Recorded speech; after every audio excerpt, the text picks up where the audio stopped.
Привіт, друзі! Любителі мотоблоків і майбутні мотоблокери.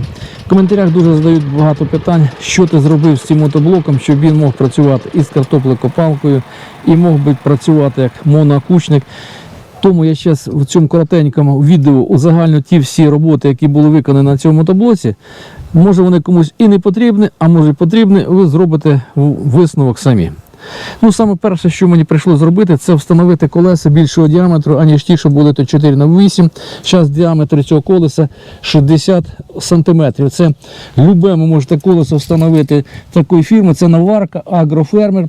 Це саме звичайне колеса легкової машини, наварене і чудово працюють. На розборці беру диск від будь-якої іномарки, щоб розболтовка совпадала 4х110. Не треба ніяких ґрунтозацепить, не треба тратити ті більші кошти, ковиряти ту землю.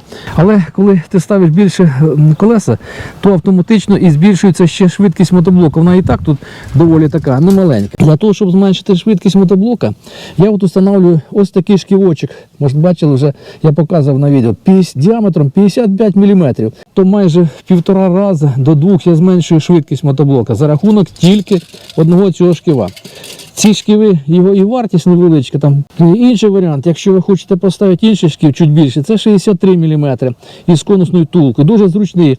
Він дуже хорошо фіксується на валу, можна переміщати вправо-вліво для того, щоб була ідеальна соосність. А в даному випадку я зараз використовую шків від генератора, мабуть, автомобіля ГАЗ-66. Тут діаметр його 95 мм. І шків на редукторі я встановив збільшений. Це від картоплекопалки був у комплекті. Його діаметр 270 мм. А також у комплекті картоплекопалки був ось такий шківочок. Тут діаметр цього шківа 130 мм. Для чого це все зробив? Може, хто дивився наприкінці прошлого сезону, я таку маніпуляцію шківами зробив для того, щоб можна було приєднати якраз і соосність совпадала до картоплекопалки. І оберти на картоплекопалки були в межах 450-500 обертів. Тепер щодо шківа і як я його закріпив. Було в мене детальне відео, як це все робив, але в двох словах я ще раз говорю, що тут я сам чітко відцентрувався, просверлив отвори, 3 штуки болтика, вон там видно, закріпив. І таким чином закріпив оцей великий синій шків. А вже до синього шківа прикріпив отой невеличкий жовтенький шків, який йшов у комплекті з картоплекопалкою. І от таким чином це весь такий бутерброд вийшов. Реально воно, якщо ви не плануєте працювати з картоплекопалкою, то цього городити не треба. Це ідея була така, що люди просили мене, друзі, знайомі, зробити такий варіант, щоб ми побачили, що цей мотоблок буде працювати з картоплекопалкою вібраційною. От я і зробив. Наступне до опрацювання, яке мені прийшлося зробити, це я знизив раму, опустив вниз, будемо так, виготовив нову раму із кутничка. Кутничок саме звичайно 35 мм. Ось така вийшла рама. Посередині профільна труба. Двигун опустився на 12 см вниз, центр ваги зменшився вниз. Це для того, щоб я вже мог літом, коли висока бадиля на картоплі, використовувати його в якості моноокучника. Центр ваги нижче, легше його держати руками. Щоб робити повороти, розвороти, коли одягаєш навісне обладнання, цепляєш на ніс в якості противоваги, то дуже, друзі, важко розвертатися, якщо були б заблоковані колеса. У комплекті там йдуть такі примітивні диференціальчики, але лучший варіант ось такий з тріщоточкою. Чудово. Тобто, я не скажу, що це ідеальний варіант, але вже розвертатися можна і непогано. З тим були ще запитання, який мотоблок обирати, ДТЗ, Кентавр чи тому подібне. Дивіться, якщо є у мотоблока 3 передачі вперед і 1 назад, то це вони майже всі однакові з однаковими редукторами.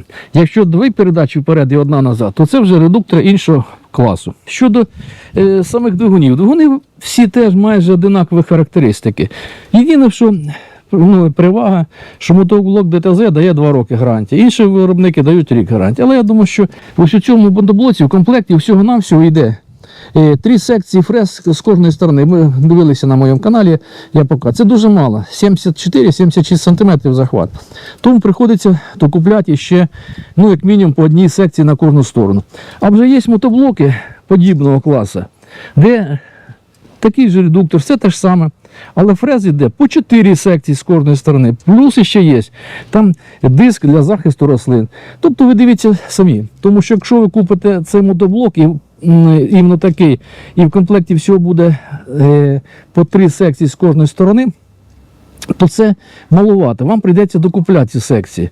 А кожна секція, або навіть 2 секції, це вже десь в межах 2000 гривень. Стоїть ли переплачувати потім чи ні? Так що подумайте, перш ніж приймати рішення, який мотоблок купити. Я вам кажу, всі вони одинакові. Я не буду розхвалювати, що цей ДТЗ хороший, той поганий. Всі вони майже одинакові. Просто хтось дає більшу гарантію, хтось менше, хтось сервіс дає краще, хтось менше. А так воно все одне і те ж саме. Друзі, я думаю, що я коротко вам відповів на деякі питання. І в першому коментарі закріпленому я дам посилання на всі ті відео, де більш детально я розказую про модернізацію і роботу з цим мотоблоком. Кого буде цікавить, заходьте, дивіться. Друзі, кого які будуть питання, задавайте в коментарях. Всім, друзі, миру, здоров'я, добра, гарних урожаїв, до побачення і до зустрічі на каналі.